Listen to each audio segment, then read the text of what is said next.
video this morning. I did. What is the latest with the negotiations in Saudi Arabia? We're moving along. We're trying to get a peace with Russia and Ukraine, and we're working very hard on it. It's a war that should have never started. Do you expect Zelensky to be involved in these conversations? What will his role be? I do. He will be involved, yes.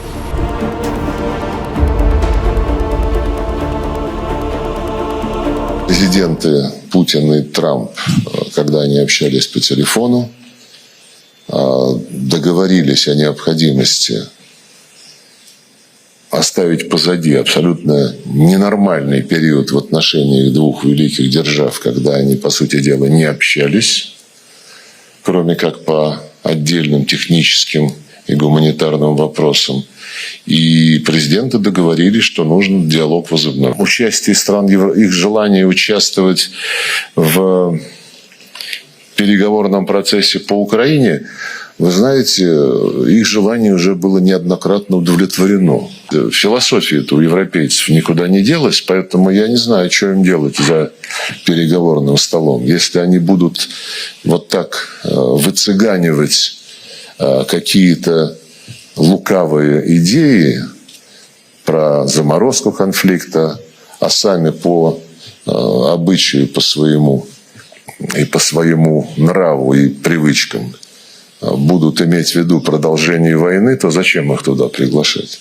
И вы хотите, чтобы даже мысль какая-то присутствовала на переговорах об урегулировании относительно того, что какие-то территории нужно еще уступить. Уступить-то как? С людьми, с русскими? Или без людей? С одними редкоземельными металлами? Знаете, по-моему, здесь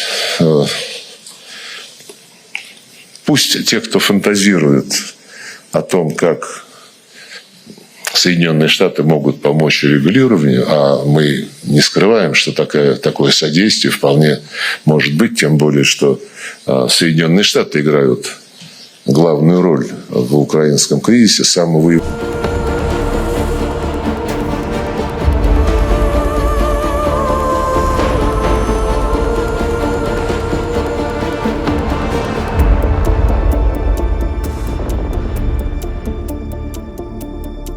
Ukraine will not take part.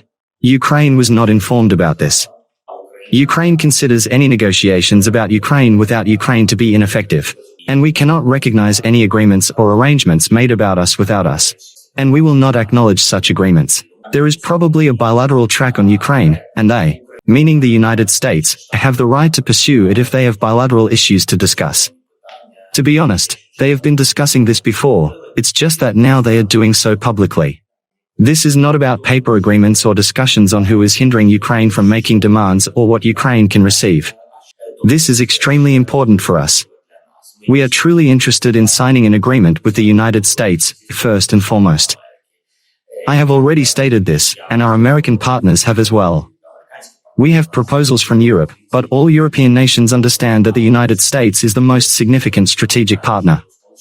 Of course, there are other strategic partners, and we remain open to cooperation. I told President Trump that we want to sign an agreement. But when we moved to discussing the details, we saw that, for now, there are no security guarantees. Security guarantees must be outlined, at least to some extent, in this memorandum.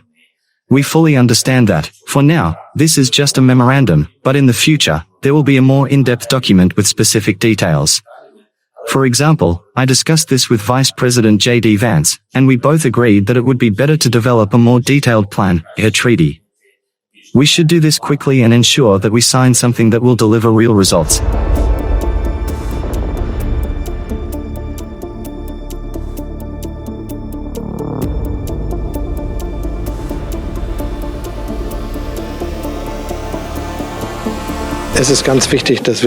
We must ensure that Europe is strong, sovereign, and stands up straight to the challenges of the future.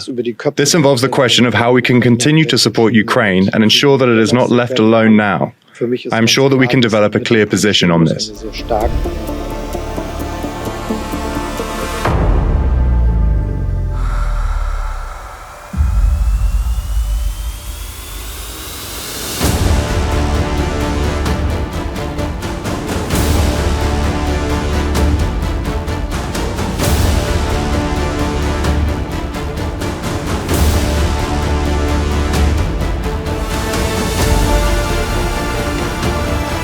At stake is not just the future of Ukraine, it is an existential question for Europe as a whole, and therefore vital for Britain's national interest.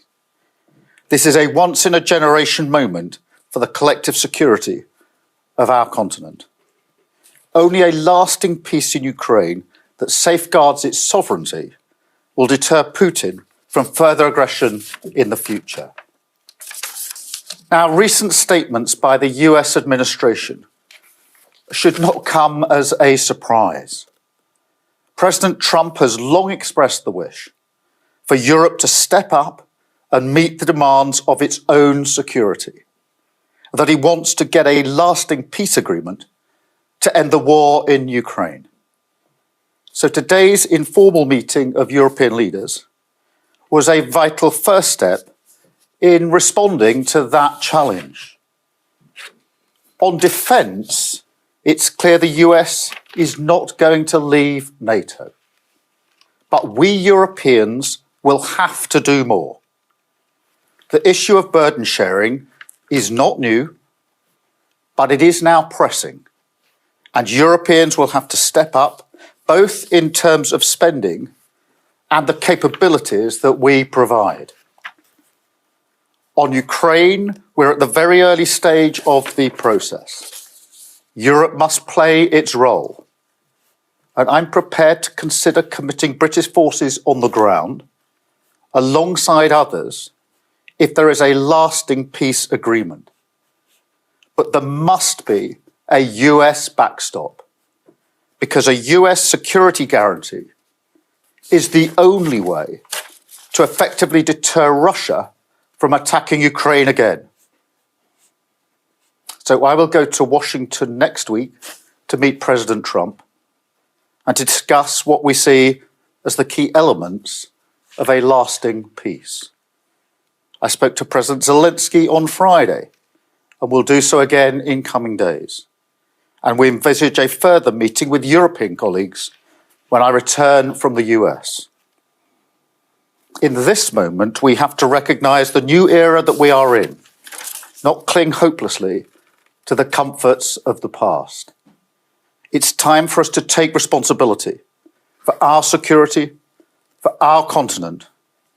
And I've been clear today, Britain will take a leading responsibility, as we always have, because Ukraine must have a secure future, Europe must have a secure future, Britain must have a secure future, and democratic values must prevail.